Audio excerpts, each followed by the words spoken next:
moving abroad is not going to solve all of your problems, even though that is how it is often marketed in the move abroad influencer community space. As a matter of fact, moving abroad may amplify your problems that you already have or may cause additional problems, which is why I'm a proponent of bridging what you have in the US with your life in the new country, sort of monkey binding your life, not blowing up your life in the US for the sake of moving abroad, especially if you are in your 20s, your 30s, your 40s, your 50s, and you're not of retirement age. And perhaps you don't have real estate that you could sell and cash out and fund your life abroad. Many of us are still working. Many of us still have families that we take care of or elderly parents. So we don't have the flexibility or the luxury to just part, leave the country. And I feel that many people feel left out in the move abroad community, in the move abroad space, because there's no voice speaking to the person who still has to work, who's a caretaker for their elderly parents. What's the plan for them? Are they unable to move abroad because they're taking care of their father and their mother who's in a nursing home with dementia? And that's what I want to invite on this channel, to offer alternative life paths for people who want the texture of living in another country, but don't necessarily have the flexibility, don't necessarily have the financial flexibility, don't have the professional flexibility, and don't have like logistical flexibility of just picking up and leave, which is what we talk about on this channel, how to bridge those lives. So I mentioned in an earlier video that I have been bridging a life between the US and Italy because I'm not in a place where I could just pick up and move to Italy full time, because I still serve clients. I have family. I have parents that I care about, and I have a business. So it's difficult for me to just part and move to the US. And I must say, there's something steadying about having a base and building the life in Italy. There's something steadying and something that allows you to go further without the emotional turmoil of essentially like sabotaging your life in the US in order to say you fully moved abroad. So I want to talk to you about that as an option for you in the move abroad space. That one, there's no size fits all. You have to come up with a plan that works best for you and your family. And if you can't sell all your belongings and move to, let's say, Colombia or France, that does not mean you're a failure. You just have to find a different approach, whether that's finding a part-time job or a remote job that allows you to experience a country for a short period of time before you commit to it, because you may want to do that before you commit fully to leaving the US.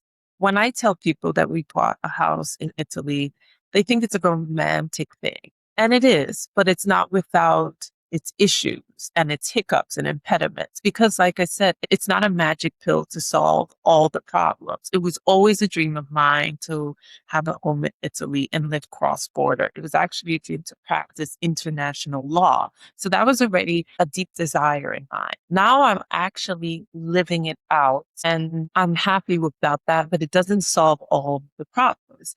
For instance, things do come up in this process. And if I was not in love with the process of figuring this out, I can use the impediments that arise as indicative that I made a mistake. And it's not a mistake. It's just part of life. It's just life doing what life does. And I'll give you a few examples. One, I had an architect overcharge me, take my deposit, and not do any of the work. Fortunately, I was able to have another Italian intervene and fight to get my deposit back. So I got my deposit back. But it wasn't without some agita that it cost me. Secondly, I did have contractors that tried to overcharge me. I didn't pay them anything, but I did receive an inflated bill, likely because I'm an American and also because I'm a woman and I didn't have like a man by my side going through it. Yes, sexism exists. It's just, it is what it is. Was it frustrating? Of course it was. But the good thing is I didn't lose any money. It was just a lesson learned. And also I used the tools available to me. I spoke with other people who renovated houses. I was fortunate to meet with another American who told me, Miriam, a bathroom costs $5,000, 5,000 euros. A kitchen typically costs 10,000 euros. That's unless you're doing all the bells and whistles. Like if you want both appliances, of course, it's going to cost you more. But if standard kitchen, standard bathroom, this is how much it should typically cost. So I was given a benchmark of what is appropriate for me to be paying for. And that is one of the beautiful things about Italy is that people will come to help you. And word of mouth is very powerful. Referrals, relationships is so important here. There's no Angie's List, there's no Yelp, there's no Google reviews. It's your reputation in the community that precedes you. So if a contractor does good work, he will be referred. If a contractor does poor or shoddy work, he will also be talked about. It's not hidden. So that's one of the beautiful things regarding Italy. But in order to know this, I had to be boots on the ground, speaking to people. I could not have done this remotely. I had to have been spending time in Italy, getting to know people, feeling for the community in order to get access to this information. So this is also really important if you're thinking of buying in Italy or in any other country. You want to experience the country first before you pull the trigger and decide this is the one you want to commit to. You want to get a feel for it for at least 3 to 6 months before you commit to fully relocating there, which is going to require funds of you traveling back and forth. But I think it's better to spend that money up front, going back and forth to figure out your lessons before you blow up your whole life in the US in order to stay and you move abroad. I am from the school of slow and steady wins the race. Another issue that came up is the law firm that I was working with that helped me with the purchase of the property. They helped find like a post-closing assistant. So they helped me find a property manager for when I was not in the US, like someone to manage the property. So they found Paola. I don't even know how they found Paola because Paola doesn't even have a social media presence. But Paola, I mean, what a gem. I'm so fortunate to have her. She's a wonderful woman. She's so helpful. She not only helps me with the property, she's helped me find contractors. She's helped me with my visa process. She's taken me to the Questura. She's taking me around the town.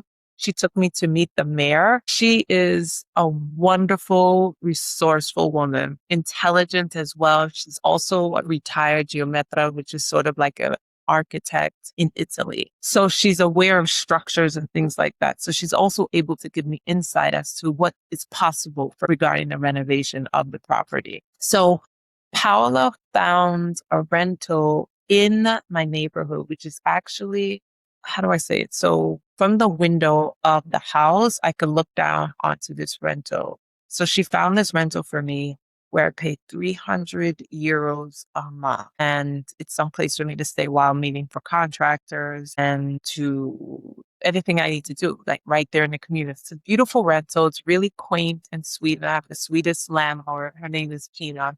And that's another thing regarding the move abroad space. I see a lot of videos where people have moved abroad and they're paying exorbitant rents, like 1,800, 2,000, $2,500 a month. And I'm sorry, but I'm from New York and I never paid more than $1,800 for an apartment.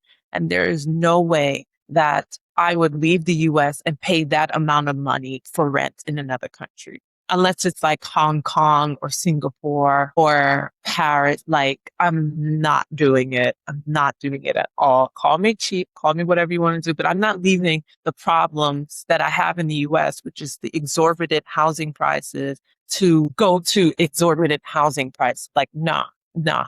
I will have my quaint 300 euro a month apartment and be content with that. It's very well appointed, exactly what I need. So you also want to be mindful regarding that when you're moving abroad, not to spend like an American, to be conservative, like use the benefits of moving abroad to your benefit, not to live extravagantly.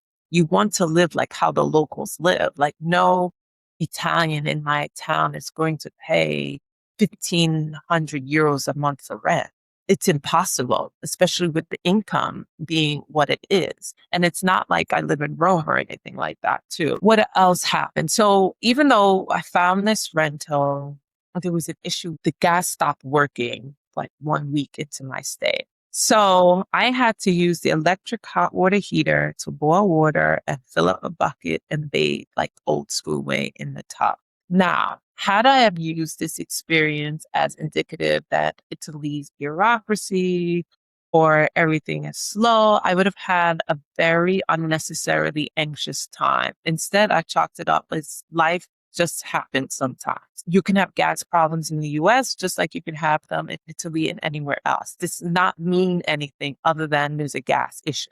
And so I was able to recall my childhood where I lived with my grandparents. So there were my mother, my brother, and I, and my aunt and uncle, and my grandparents. You're talking about 7 people in the house. My grandfather was meticulous regarding the bills. So he would measure the oil for a certain amount of time. This is how many showers this oil will last until the oil truck needed to come and refill. So his rule was that the children are not going to take showers. They have to use the bucket method with the hot water heater, the electric kettle, all the water. And that's how they're going to bathe because no children are going to be running up his oil bill and playing in the shower.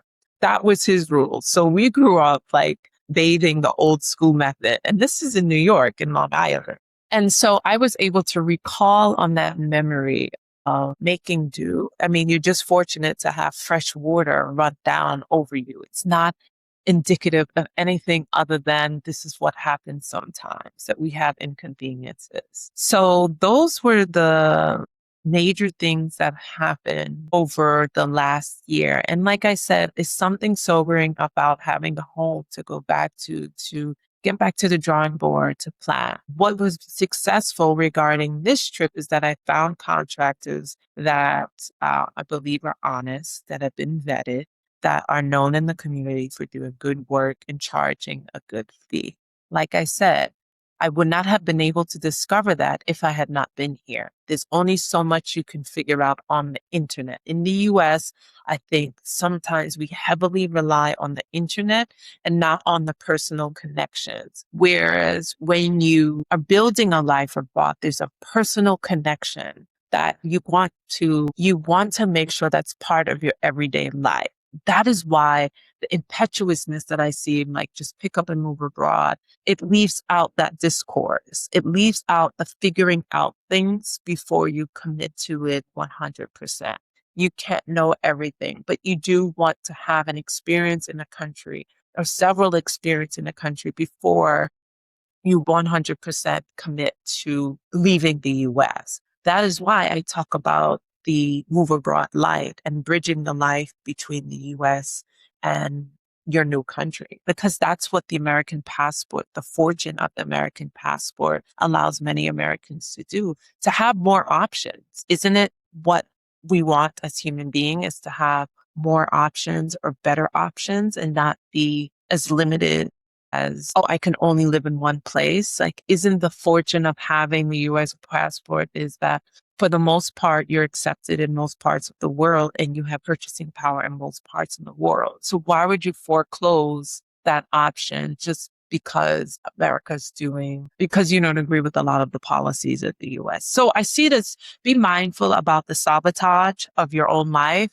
because you're angry with the US. Be angry with the US, but also make what's great about the United States work for you. And that is being able to bridge a life in 2 places or 3 places and having the flexibility and the time and the resources to discover new places slowly rather than on a whim. If you want more information about how to move abroad light, I do have a move abroad course. It's titled Legally Abroad, which walks you through all the things you want to be thinking about in this transitional phase, such as how to pick the right country based on your needs, tax implications. What do you need to know before you become a full-time resident in a new country? Will you be exposed to more tax liabilities than if you remain a U.S. resident on paper, at least? Also, how to estate plan in different countries. If you have property in the US, your estate plan needs to collaborate with an estate plan in another country because you could die anywhere. So you want to have a plan in place so that your family is not going to have to scramble if you pass away in another country. Also, what's discussed in the course is health insurance, how to purchase the right health insurance, especially if you have pre-existing conditions. There is some workarounds if you have a pre-existing condition. Severing state ties. Now, that's a particularly interesting issue, especially if you live in a state that taxes you heavily, like New York or California. How to sever those state ties in order to reduce your tax liability when living abroad. So I walk you through the complexities regarding moving abroad because there's so many moving parts. And as an attorney, I come from a place of mitigating risk and providing as much information to my clients. And that's what I packed into this course. So if you want more information about that course, the link will be in the description box. Let me know your thoughts about moving abroad and bridging a life in two places and perhaps traveling back and forth for a few years. If you relate to that type of approach and if that's something that you could see yourself doing rather than blowing up your life in the US for the sake of moving abroad. And I will see you next time. Bye-bye.